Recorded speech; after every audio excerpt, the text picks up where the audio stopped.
നമസ്കാരം. സമ്മതപത്രം നൽകിയാലും ഇല്ലെങ്കിലും സാലറി ചലഞ്ചിലേക്ക് പണം സർക്കാർ ഉദ്യോഗസ്ഥരിൽ നിന്ന് തീർച്ചയായിട്ടും പിടിച്ചെടുക്കും. ഇത് സംബന്ധിച്ചിട്ടുള്ള ഉത്തരവ് പുറത്തിറങ്ങിയിരിക്കുന്നു. ഇത്രയും നേരം സാലറി ചലഞ്ച് നിർബന്ധമാക്കിയേക്കും, സർക്കാർ ഉദ്യോഗസ്ഥരെ പിഴിയുന്ന തരത്തിൽ സാലറി ചലഞ്ച് മാറ്റിയേക്കും എന്നുള്ള സൂചനകൾ മാത്രമേ ഉണ്ടായിരുന്നുള്ളൂ. ഇപ്പോൾ സംസ്ഥാന സർക്കാർ അത് വ്യക്തമാക്കുകയാണ്. അത് വ്യക്തമാക്കുന്ന ഉത്തരവ് പുറത്തെടുത്തിരിക്കുകയാണ്. സാലറി ചലഞ്ച് നിർബന്ധമാണ്. ആർക്കും താല്പര്യമില്ല എങ്കിൽ പോലും പണം നൽകാതിരിക്കാൻ സാധിക്കില്ല. പണം കൃത്യമായി ദുരിതാശ്വാസ നിധിയിലേക്ക് നൽകണമെന്നുള്ള ചട്ടം സംസ്ഥാന സർക്കാർ കെട്ടുന്നു എന്നതാണ് വിവരം. അതായത് പണ്ട് ദുരന്തങ്ങൾ നടക്കുന്ന സമയത്ത് സംസ്ഥാന സർക്കാർ സാലറി ചലഞ്ചിന്റെ പേരിൽ ജനങ്ങളെ ബുദ്ധിമുട്ടിച്ച കാര്യങ്ങൾ ആവർത്തിക്കുകയാണ്. ഇടതു സർക്കാരിന്റെ ചരിത്രങ്ങൾ ആവർത്തിക്കുകയാണ് സംസ്ഥാന സർക്കാർ. ഇനി ദുരിതാശ്വാസ നിധിയുടെ ഭാഗമായിട്ട് അതിന്റെ ഉപയോഗവുമൊക്കെ ബന്ധപ്പെട്ട് നിരവധി ചരിത്രം സംസ്ഥാന സർക്കാരുണ്ട്.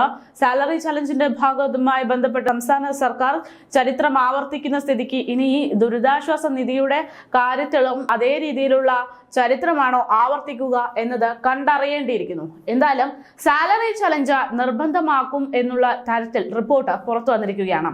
പക്ഷേ സാലറി ചലഞ്ച് ബഹിഷ്കരിക്കാനാണ് പലരുടെയും, അതായത് പ്രതിപക്ഷ സംഘടനകളുടെയൊക്കെ തീരുമാനം. ഇവർക്ക് ആർക്കും, അതായത് ഓണം വരെ വരുന്ന ഒരു സാഹചര്യമാണ്. സർക്കാരിന്റെ സഹായത്താൽ ഒന്നും ചെയ്യാൻ സാധിക്കില്ല. ആകെയുള്ള കാര്യം എന്ന് പറയുന്നത് സാലറിയാണ്. ആ സാലറിയിൽ നിന്ന് വലിയൊരു തുക നൽകുക എന്ന് പറയുന്നത് ബുദ്ധിമുട്ടാണോ എന്നുള്ള നിലപാടിലേക്ക് സംഘടനകൾ എത്തുകയാണ്. എല്ലാവരുടെയും കാര്യമല്ല, ചിലരുടെയൊക്കെ സാഹചര്യം വെച്ച് നോക്കുമ്പോൾ അവർക്ക് സാമ്പത്തികമായി വളരെ വലിയ ബുദ്ധിമുട്ടുകളൊക്കെ ഉണ്ടാവും. സപ്ലൈകോയും മറ്റ് സബ്സിഡി ലഭിക്കുന്ന സാഹചര്യവും ഒക്കെ സംസ്ഥാന സർക്കാരിനെ സംബന്ധിച്ച് കൃത്യമായി നടപ്പിലാക്കാൻ സാധിക്കാത്തത് കൊണ്ട് തന്നെ ഓണത്തിനെങ്കിലും മര്യാദയ്ക്ക് ഒരു ഭക്ഷണം കഴിക്കണമെങ്കിൽ അത് സ്വന്തം സാലറി തന്നെ വേണ്ടിവരുന്ന ഒരു സാഹചര്യമാണ്. ആ ഒരു സാഹചര്യത്തിലാണ് സംസ്ഥാന സർക്കാർ ഉദ്യോഗസ്ഥരുടെ കീശയിൽ കൈയിട്ട് വാരുന്ന നടപടി സംസ്ഥാന സർക്കാർ തുടരുന്നത്. എന്തായാലും ഇതിനെതിരെ പ്രതിപക്ഷ സംഘടനകൾ സമരത്തിന്, ബഹിഷ്കരണത്തിന് ഒക്കെ ഒരുങ്ങുന്നു എന്ന റിപ്പോർട്ട് പുറത്തുവരികയാണ്. സമ്മതപത്രം പകുതിയോളം ജീവനക്കാരും ഇതുവരെ നൽകിയിട്ടില്ല എന്നതാണ് വസ്തുത. പക്ഷേ ഈ പകുതിയോളം ആളുകൾ നൽകിയിട്ടില്ല എങ്കിൽ പോലും ഇവരുടെയൊക്കെ ശമ്പളത്തിൽ നിന്ന് ഫണ്ട് പിരിക്കും എന്ന് തന്നെയാണ് റിപ്പോർട്ട്. ശനിയാഴ്ചയോടെ സമ്മതപത്രം നൽകാമെന്നൊക്കെ ഇവർ അറിയിച്ചിട്ടുണ്ട് എന്ന റിപ്പോർട്ട് പുറത്തു വരുന്നുണ്ട്. സമ്മതപത്രം നൽകിയാൽ ഈ മാസം മുതൽ ശമ്പളം പിടിക്കാനുള്ള ക്രമീകരണം നടത്താനാകൂ എന്നാണ് പറഞ്ഞിരുന്നത്. പക്ഷേ ഇനിയിപ്പോൾ സമ്മതപത്രത്തിന്റെ ഒന്നും ആവശ്യമില്ല. അത് നടന്നാലും ഇല്ലെങ്കിലും സാലറി ചലഞ്ചിന്റെ പേര് സർക്കാർ ഉദ്യോഗസ്ഥരുടെ ശമ്പളത്തിൽ നിന്ന് വലിയൊരു തുക പിടിക്കും എന്നാണ് വിവരം. എന്തായാലും സാലറി ചലഞ്ചിൽ പങ്കെടുക്കേണ്ട എന്ന് തന്നെയാണ് UDF BJP അനുകൂല സംഘടനകളൊക്കെ തീരുമാനിക്കുന്നത്. ഇഷ്ടമുള്ള തുക മുഖ്യമന്ത്രിയുടെ ദുരിതാശ്വാസ നിധിയിലേക്ക് നേരിട്ട് നൽകണം എന്നതാണ് ആഹ്വാനം.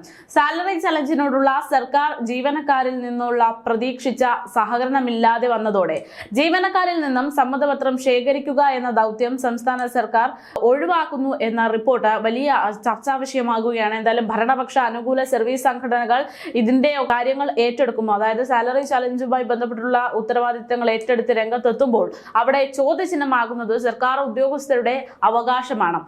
എന്തായാലും സെക്രട്ടേറിയറ്റിൽ സാലറി ചലഞ്ചിനെ അനുകൂലിച്ച് കഴിഞ്ഞ ദിവസം CPM അനുകൂല സർവീസ് സംഘടനയായ കേരള സെക്രട്ടേറിയറ്റ് എംപ്ലോയീസ് അസോസിയേഷൻ നോട്ടീസിനൊപ്പം സമ്മതപത്രം വിതരണം ചെയ്തിരുന്നു എന്നാണ് വിവരം.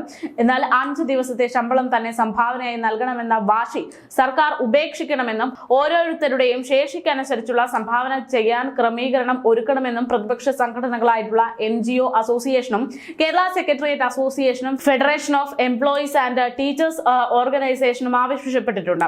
5 ദിവസത്തെ ശമ്പളം വേണമെന്ന ഉത്തരവ് പിൻവലിച്ചില്ല എങ്കിൽ സാലറി ചലഞ്ച് ബഹിഷ്കരിക്കാനാണ് ഈ സംഘടനകളുടെ ഒക്കെ തീരുമാനം.